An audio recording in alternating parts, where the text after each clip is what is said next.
Hello दोस्तों, स्वागत है आप सभी का समसामयिक घटना चक्र के इस ऑनलाइन प्लेटफॉर्म में। मोहित आप सभी का हार्दिक स्वागत करता हूं आज अपने इस वीडियो में। आज हम चर्चा करेंगे यहां पर देखा जाए 20 मार्च 2026 के महत्वपूर्ण करंट अफेयर जो विभिन्न पत्र पत्रिकाओं से लिए गए हैं। आपके परीक्षा के दृष्टिकोण से important to the point current affair पे आज हम अपनी इस क्लास में चर्चा करेंगे। इस वीडियो के अपलोड होने से पूर्व देखा जाए थोड़ी देर पहले अभी 19 मार्च 2026 के जो महत्वपूर्ण करंट अफेयर थे वो अपलोड हुआ था। ठीक है, यहाँ पर आज इस क्लास में हम लोग 20 मार्च 2025 के जो महत्वपूर्ण करंट अफेयर है उनके अंतर्गत चर्चा करेंगे। वर्ल्ड ओरल हेल्थ डे के बारे में देखेंगे। साथ ही साथ यहाँ पर देखा जाए भारत औद्योगिक विकास परियोजना जो है यानी कि भव्य परियोजना उसकी मंजूरी प्रदान कर दी गई है। साथ ही साथ लघु जल विद्युत विकास योजना जो थी उसकी मंजूरी प्रदान कर दी गई है। इन सारे पॉइंट्स पर आज चर्चा करेंगे। साथ ही साथ अन्य बहुत महत्वपूर्ण करंट अफेयर से रिलेटेड पॉइंट्स जो आपके एग्जाम के दृष्टिकोण से टू द पॉइंट इंपॉर्टेंट है उन सब पे चर्चा करेंगे। एक एक कर आइए देखते हैं कौन कौन से बिंदु आपके परीक्षा के दृष्टिकोण से महत्वपूर्ण है। ठीक है, सबसे पहले हम लोग चर्चा करेंगे विश्व मौखिक स्वास्थ्य दिवस यानी कि वर्ल्ड ओरल हेल्थ डे के बारे में। यहां पर देखा जाए प्रत्येक वर्ष जो 20 मार्च का दिन होता है इसको वर्ल्ड ओरल हेल्थ डे के रूप में मनाया जाता है।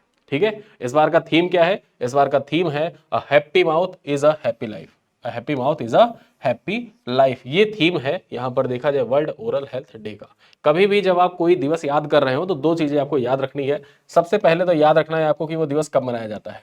ठीक है, कब मनाया जाता है। ठीक, और अगर उसका कोई थीम है तो आपको थीम याद रखना है। एग्जाम में देखा जाए तो ये दोनों चीजें पूछी जाती रही हैं, लेकिन 2024 का जो यूपीपीसीएस प्रीलिम्स का पेपर हुआ था वहां पर देखा जाए तीसरा टाइप पूछा गया। वहां पर आपको सूची प्रदान कर दी गई, लिस्ट प्रदान कर दिया गया और सूची 1 को सूची बी से सुमेलित करना था। कौन सा दिवस कब मनाया जाता है सुमेलित करिए। एक तो इस प्रकार का क्वेश्चन आपसे पूछा और दूसरा यहाँ पर क्रम पूछ लिया कि कौन सा पहले मनाया जाता है कौन सा बाद में मनाया जाता है, यानी कि 4 दिवस दे दिया और 4 दिवस को क्रम अनुसार सेट करने के लिए दे दिया। ठीक है, तो ऐसे सवाल देखा जाए अब आयोग ने इजाद कर दिया और भविष्य में पूछे जाने की संभावना भी ऐसे सवालों की है, लेकिन आपको याद करते चलना है। थीम याद करिए, दिवस याद करिए। अगर इतना याद रह गया और आप यहाँ पर 4 ऑप्शन दे रखा है, 3 आप पकड़ ले गए, एक नहीं भी पकड़ पाए तो एलिमिनेट कर ले जाएंगे आप। ठीक है, तो चलिए देखते हैं। जो वर्ल्ड ओरल हेल्थ डे होता है ये 20 मार्च को मनाया जाता है। थीम याद रखिए, a happy mouth is a happy life. यहाँ पर देखा जाए इसका उद्देश्य मौखिक रोगों के जो ओरल डिजीज होते हैं उनकी रोकथाम जागरूकता बढ़ाने के लिए जो विश्व भर में लगभग देखा जाए 3.5 अरब लोगों को प्रभावित करते हैं, यानी कि जो मुख के रोग हैं, मौखिक रोग हैं, मुख के रोग हैं, उनसे पूरे विश्व भर में 3.5 अरब लोग प्रभावित हैं। आप में से हर दूसरा व्यक्ति देखा जाए तो दांतों की समस्या से पीड़ित है, कभी ना कभी उसका दांत दर्द करता ही है। उसने जो रूट कैनाल ट्रीटमेंट होता है वो करवा के रखा है या दांतों की अन्य कोई समस्या उसको हो रखी है। ठीक है, हर दूसरे व्यक्ति को यह समस्या यहाँ पर है। चलिए देखते हैं। यह दिवस बताता है कि मौखिक स्वास्थ्य का संबंध हृदय रोग, मधुमेह और श्वसन रोगों से भी जुड़ा हुआ है। ठीक है, स्वास्थ्य स्वस्थ मुंह खाने बोलने तथा सामाजिक जीवन के लिए अत्यंत आवश्यक है। चलिए देखते हैं फोर्ब्स की सूची 2026, इसमें भारत के बारे में क्या बात कही गई है, भारत के शीर्ष 10 अमीर व्यक्तियों के बारे में क्या बातें कही गई हैं, चर्चा करते हैं। फोर्ब्स वर्ल्ड बिलियनियर्स लिस्ट 2026 के अनुसार भारत में जो अरबपतियों की संख्या ये कितनी है? भारत में अरबपतियों की संख्या 229 है। जो 2025 में कितनी थी? 205 थी, यानी कि यहाँ पर अरबपतियों की संख्या बढ़ी है भारत में एक साल में पिछले। ठीक है, चर्चा करें भारत के अरबपतियों की कुल संपत्ति लगभग 1 ट्रिलियन प्लस हो गई है, जिसमें से शीर्ष 10 के पास देखा जाए तो 368 बिलियन की संपत्ति है, यानी कि टॉप 10 के पास देखा जाए 368 बिलियन की संपत्ति टॉप 10 में भारत के लोगों के पास है। यहां पर देखा जाए जो मुकेश अंबानी है भारत व एशिया के सबसे अमीर व्यक्ति बने रहे। ठीक है, पॉइंट इंपॉर्टेंट है। सवाल कथन कारण टाइप का भी पूछ सकता है कि फोर्ब्स वर्ल्ड बिलियनियर लिस्ट 2026 के अनुसार भारत में अरबपतियों की संख्या 205 है, पहला कथन। दूसरा कथन, यहां पर देखा जाए अरबपतियों की कुल संपत्ति, भारत में अरबपतियों की कुल संपत्ति 1 ट्रिलियन पार कर चुकी है। तीसरा कथन कि मुकेश अंबानी एशिया के सबसे अमीर व्यक्ति हैं। तो यहां पर दो कथन तो सही है। ठीक है, लेकिन पहला गलत हो जाता है। गलत क्यों हो जाता है? क्योंकि जो फोर्ब्स वर्ल्ड बिलियनियर लिस्ट है यहां पर देखा जाए तो 205 नहीं है, 2026 में कितना है? 229 है। ठीक है, चलिए यहां पर देखा जाए जो गौतम अदानी है इनका कौन सा स्थान है? दूसरा स्थान है। सावित्री जिंदल तीसरे स्थान पर है और भारत की सबसे अमीर महिला बनी है। आप ये पॉइंट इंपॉर्टेंट हो जाता है। जो सावित्री जिंदल है यहां पर देखा जाए तो भारत की सबसे अमीर महिला है। ठीक है, महिलाओं में नंबर 1 कौन है? सावित्री जिंदल है। चर्चा करें लक्ष्मी विलास मित्तल जो है ये चौथे स्थान पर है।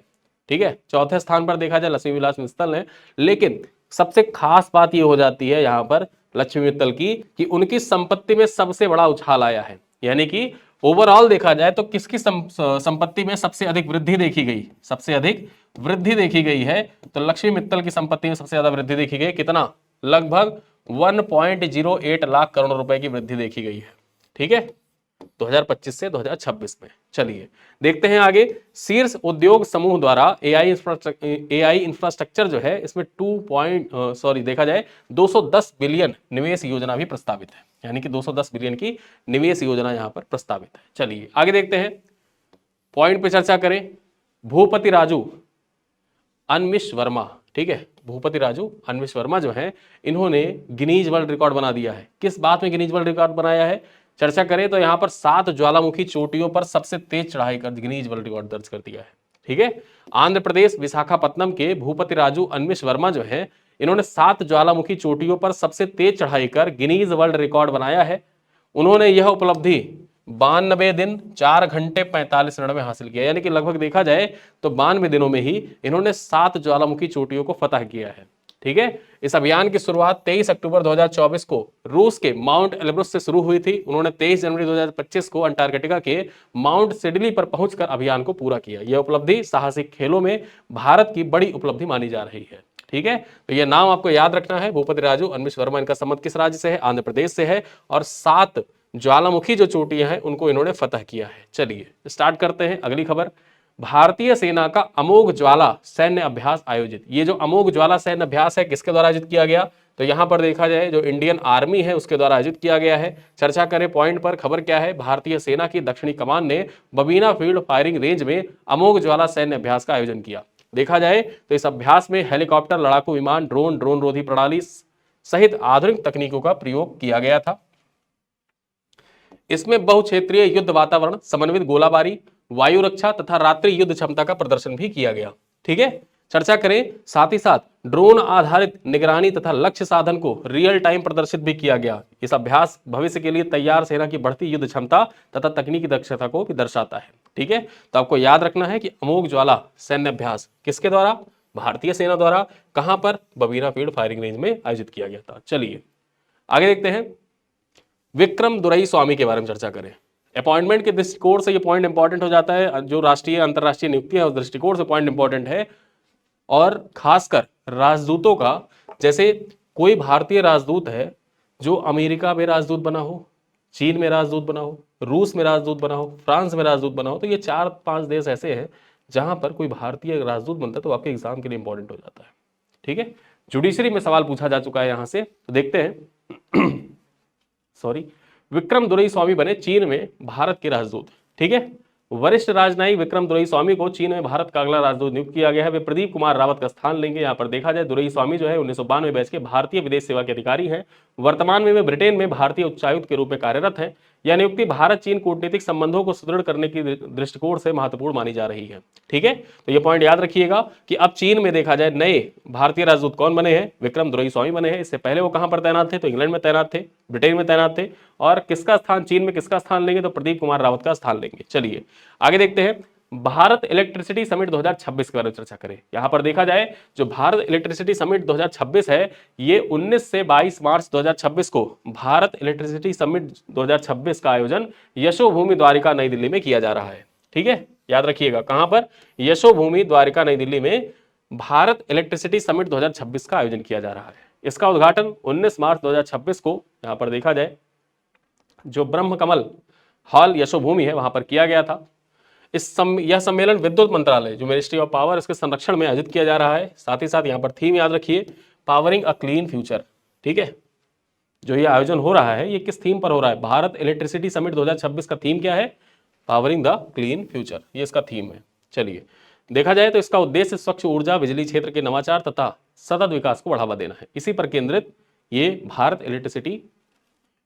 इलेक्ट्रिसिटी समिट 2026 आयोजित किया जा रहा है। चलिए आगे देखते हैं, किसान उत्पादक संगठन एफपीओ पंजीकरण का लक्ष्य हासिल कर लिया गया है। यहां पर चर्चा करें तो भारत सरकार ने 10,000 फार्मर प्रोड्यूसर ऑर्गेनाइजेशन यानी कि एफपीओ योजना के तहत देश भर में 10,000 एफपीओ का पंजीकरण पूरा कर लिया है।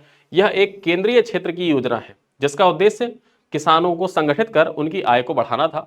1 मार्च 2026 तक यहां पर देखा जाए तो 1175 एफपीओ ऐसे हैं जिनमें 100% महिला सदस्य सम्मिलित हैं।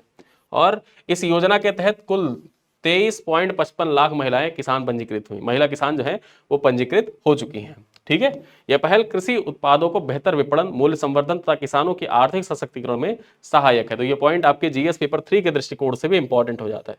यूपीपीसीएस मुख्य परीक्षा जीएस पेपर 3, ठीक है, जीएस पेपर 3 के दृष्टिकोण से भी ये पॉइंट इंपॉर्टेंट है। चलिए आगे देखते हैं, नई योजना है, यहां पर देखा जाए आपकी परीक्षा के दृष्टिकोण से महत्वपूर्ण हो जाती है। जो इंपॉर्टेंट योजनाएं होती हैं उनसे संबंधित सवाल आपके एग्जाम में पूछे जाते हैं बारंबार। तो उस दृष्टिकोण से लघु जल विद्युत विकास योजना को मंजूरी प्रदान की गई है। ठीक है, लघु जल विद्युत विकास योजना को मंजूरी दी गई है। चर्चा करें तो प्रधानमंत्री नरेंद्र मोदी की अध्यक्षता वाली केंद्रीय मंत्रिमंडल ने वित्त वर्ष 2026-27 से वित्त वर्ष 2030-31 की अवधि के लिए, यानी कि अगले 5 साल की जो अवधि है उस अवधि के लिए देखा जाए तो लघु जल विद्युत विकास योजना को मंजूरी दी है। ठीक है, small hydro power development scheme को मंजूरी प्रदान की है। इसके तहत लगभग 1500 मेगावाट क्षमता के लघु जल विद्युत परियोजनाओं की स्थापना पर 2584.60 करोड़ रुपए का परिव्यय किया जाएगा। ठीक है, 1 से 25 मेगावाट क्षमता वाली लघु जल विद्युत परियोजनाओं को सरकार आर्थिक सहायता प्रदान करेगी। यह योजना विशेष रूप से पहाड़ी तथा उत्तर पूर्वी राज्यों को लाभ पहुंचाएगी जिनमें ऐसी परियोजनाओं की अपार संभावनाएं व्याप्त है। ठीक है, पूर्वोत्तर राज्यों में अंतरराष्ट्रीय सीमा पर लगे जिलों में सरकार प्रति मेगावाट 3.6 करोड़ रुपए या लागत का 30% जो भी कम हो वो प्रदान करेगी और अधिकतम 30 करोड़ रुपए प्रति परियोजना सरकार के द्वारा प्रदान किया जाएगा, ऐसा लक्ष्य निर्धारित किया गया है। बाकी राज्यों में प्रति मेगावाट 2.4 करोड़ रुपए या लागत का 20% जो भी कम हो वो प्रदान किया जाएगा और अधिकतम 20 करोड़ रुपए प्रदान किया जाएगा। इस योजना से लघु जल विद्युत क्षेत्र में करीब 15,000 करोड़ रुपए के निवेश आने की उम्मीद है, जिससे स्वच्छ ऊर्जा तथा ग्रामीण विकास को बढ़ावा मिलेगा। इस योजना से निर्माण के दौरान 51 लाख व्यक्ति दिवस के रोजगार भी पैदा होंगे, यानी कि यहां पर देखा जाए 51 लाख व्यक्ति दिवस, यानी कि यहां पर देखा जाए जो 51 लाख वर्किंग आवर है वो वर्किंग डे पैदा होने की उम्मीद भी की जा रही है। चलिए आगे देखते हैं, यह परियोजना पर्यावरण मित्र है। ये योजनाएं जो हैं परियोजनाएं पर्यावरण मित्र हैं। इनमें बड़े पैमाने पर जमीन अधिग्रहण, जंगल कटान या लोगों को विस्थापित करने की जरूरत नहीं पड़ती है। साथ ही यह विकेंद्रीकृत होती है, इसीलिए बिजली पारेषण यानी कि ट्रांसमिशन में होने वाला नुकसान भी कम होता है। ठीक है, बिजली ट्रांसमिशन में होने वाला जो नुकसान होता है वो भी कम होता है। इन परियोजनाओं में देखा जाए 100% स्वदेशी मशीनरी और उपकरणों का प्रयोग किया जाता है जो आत्मनिर्भर भारत के लक्ष्य को पूरा करने में मदद करेगा। यह परियोजना स्थानीय निवेश को बढ़ावा देकर दूर दराज के क्षेत्रों के सामाजिक आर्थिक विकास को प्रोत्साहित करेगा और साथ ही साथ दीर्घकालिक रोजगार सृजन भी करेगा, क्योंकि परियोजनाओं की अवधि आमतौर पर 40 से 60 वर्षों की से अधिक होती है। ठीक है, 40 से 60 वर्षों से अधिक होगी। तो ये पॉइंट आपके परीक्षा के दृष्टिकोण से महत्वपूर्ण था। योजना से रिलेटेड जितने भी पॉइंट्स थे, जितने भी आपके एग्जाम रिलेटेड पॉइंट थे, सब कुछ पीआईबी से एज इट इज उठा के आपको प्रोवाइड कर दिया गया है। एक योजना और है, उसको भी देख लेते हैं।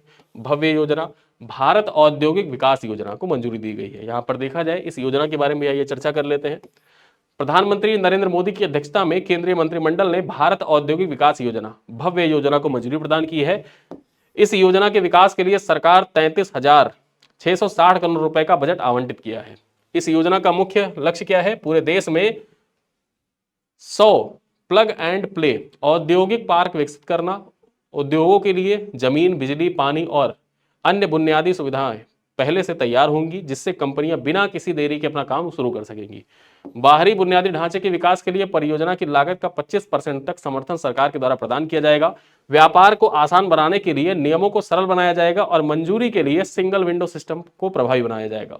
ठीक है, ये पार्क पीएम गति शक्ति सिद्धांतों पर आधारित होंगे जो बेहतर परिवहन और कनेक्टिविटी सुनिश्चित करेंगे। साथ ही साथ इनमें हरित ऊर्जा का उपयोग भी किया जाएगा। परियोजना का चयन एक चैलेंज मोड पर किया जाएगा, जिससे यह सुनिश्चित होगा कि केवल उच्च गुणवत्ता वाले, सुधार उन्मुख तथा निवेश के लिए तैयार प्रस्तावों को ही आगे बढ़ाया जाए। ठीक है, आगे देखते हैं। यह योजना मुख्य रूप से एमएसएमईज, स्टार्टअप तथा वैश्विक निवेशकों के लिए फायदेमंद होगी। साथ ही साथ इससे लाखों लोगों को रोजगार के नए अवसर भी पैदा होंगे। आत्मनिर्भर भारत का लक्ष्य, इस योजना के अंतिम उद्देश्य भारत की विनिर्माण क्षमता को बढ़ाना है, निर्यात को बढ़ावा देना है और देश को आत्मनिर्भर भारत की दिशा में तेजी लाना है। ठीक है, तो यह आत्मनिर्भर भारत की जो दिशा है उसको भी तय करने में महत्वपूर्ण कदम यह योजना साबित होगी। आगे चलते हैं, अपनी अगली खबर पर चर्चा करें। यहां पर देखा जाए केकी मिस्त्री, ये एचडीएफसी बैंक के अंतरिम अंशकालिक चेयरमैन बने हैं। ठीक है, जो अतनु चक्रवर्ती थे उन्होंने इस्तीफा दे दिया। ठीक, उन्होंने इस्तीफा दे दिया है अपने पद से और अब देखा जाए अतनु चक्रवर्ती की जगह पर एचडीएफसी बैंक के नए अंशकालिक चेयरमैन कौन बने हैं, अंतरिम चेयरमैन केकी मिस्त्री। इनका नाम केके मिस्त्री नहीं है, केकी मिस्त्री है, ये पॉइंट याद रखना, ठीक है। भारतीय रिजर्व बैंक ने 19 मार्च 2026 को केकी मिस्त्री को एचडीएफसी बैंक लिमिटेड का अंतरिम पार्ट टाइम चेयरमैन नियुक्त किया है। यहां पर देखा जाए इनकी नियुक्ति तुरंत प्रभाव से 3 महीने के लिए की गई है। यह नियुक्ति अतनु चक्रवर्ती के इस्तीफे के बाद हुई है, जो मई 2021 से इस पद पर तैनात थे। केके मिस्त्री को हाउसिंग फाइनेंस एंड बैंकिंग के क्षेत्र में लगभग 40 सालों का अनुभव है। साथ ही साथ एचडीएफसी लिमिटेड के एमडी, सीईओ तथा वाइस चेयरमैन के रूप में कार्य कर चुके हैं। यहां पर देखा जाए वर्तमान में एचडीएफसी बैंक के नॉन एग्जीक्यूटिव डायरेक्टर तथा एचडीएफसी लाइफ इंश्योरेंस के चेयरमैन भी जो यहां पर देखा जाए केके मिस्त्री हैं वो है, ठीक है। और अब इनको बना दिया गया है किसका, जो एचडीएफसी बैंक है उसका अंतरिम चेयरमैन बना दिया गया है। चलिए आगे देखते हैं। ग्लोबल रिसाइकलिंग डे ये कब मनाया जाता है, 18 मार्च को मनाया जाता है ग्लोबल रिसाइकलिंग डे। प्रत्येक वर्ष 18 मार्च को ग्लोबल रिसाइकलिंग डे मनाया जाता है। 2026 में इसका 9वां संस्करण आयोजित किया गया और इसका थीम क्या है, don't think waste think opportunity. यानी कि कोई भी देखा जाए जो मटेरियल होता है ऐसा मत सोचो कि उसका यूज हो गया तो वो खराब हो गया, वेस्ट हो गया, ठीक है, खत्म हो गया। Don't think waste think opportunity, उसको किस तरीके से देखा जाए रिसाइकिल किया जा सकता है, उसकी अपॉर्चुनिटी इसमें देखनी चाहिए। इसी बात पर आधारित है और 9वीं बार देखा जाए इसका आयोजन किया जा रहा है। यहाँ पर देखा जाए इसका उद्देश्य प्राकृतिक संसाधनों के संरक्षण, पर्यावरणीय स्थिरता को बढ़ावा देना है। इस दिवस की स्थापना ब्यूरो ऑफ इंटरनेशनल रिसाइकलिंग यानी कि बीआरआई के द्वारा की गई थी। इसकी अवधारणा Ranjit Bakshi global recycling foundation ने 2015 में दुबई सम्मेलन में प्रस्तुत किया था। पहली बार यह दिवस 18 मार्च 2018 को मनाया गया था, जब जो ब्यूरो ऑफ इंटरनेशनल रिसाइकलिंग है इसका 70 वर्ष पूर्ण हुआ था। यानी कि बीआरआई की स्थापना के 70 वर्ष पूर्ण होने के अवसर पर 2018 में पहली बार इसको बनाया गया था और अब देखा जाए जो 2026 में मनाया जा रहा है, यह 9वां स्थापना दिवस है। चलिए आगे देखते हैं। जावेद अशरफ को फ्रांस का लीजन ऑफ ऑनर सम्मान प्रदान किया गया है। अवार्ड से संबंधित है, आपके एग्जाम के दृष्टिकोण से महत्वपूर्ण है। पूर्व भारतीय राजदूत है जावेद अशरफ, इनको फ्रांस का सर्वोच्च सम्मान लीजन ऑफ ऑनर कमांडेरो से सम्मानित किया गया है, ठीक है। यहां पर देखा जाए यह सम्मान उन्हें भारत फ्रांस रणनीतिक साझेदारी को मजबूत करने के लिए प्रदान किया गया है।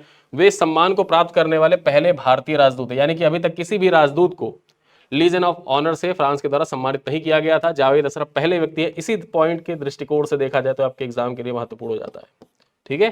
पहले राजदूत हैं भारत के जिनको लीजन ऑफ ऑनर से सम्मानित किया गया है। और ये सवाल आपके एग्जाम में पूछा जा सकता है, पूछेगा क्या कि भारत के पहले राजदूत कौन है जिनको फ्रांस के द्वारा लीजन ऑफ ऑनर से सम्मानित किया गया, उनका नाम क्या है, जावेद अशरफ उनका नाम है, ठीक है। यह पुरस्कार नई दिल्ली में फ्रांसीसी राजदूत थियारी माथू के द्वारा एनएसए अजीत डोभाल की उपस्थिति में प्रदान किया गया। आगे चलते हैं।